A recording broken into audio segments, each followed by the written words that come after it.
Okay, perfect. They're just right.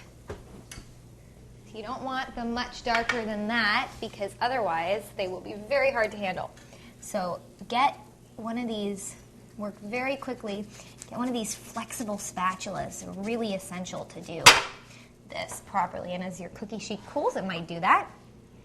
And then just sort of cradle it over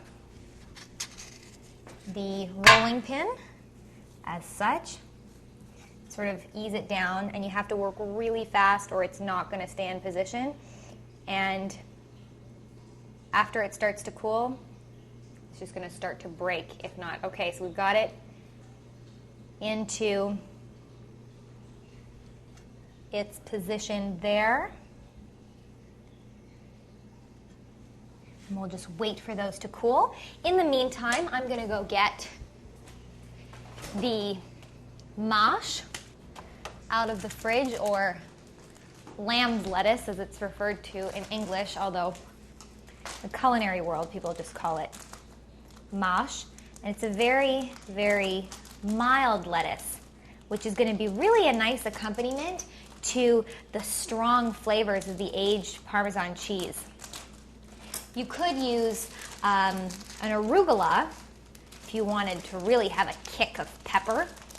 That would be fine, but for these purposes, and this bag won't open, you'll see how delicate these little leaves are. So I take them out of the bag here.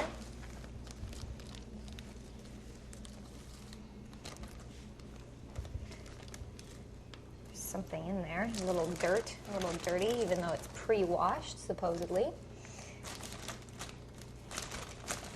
Take a little bit more out. We're not going to need that much. Okay, and we wait for these to cool, and we will assemble with the dressing and put it on the platter. Just 1 minute. Put this back in the fridge.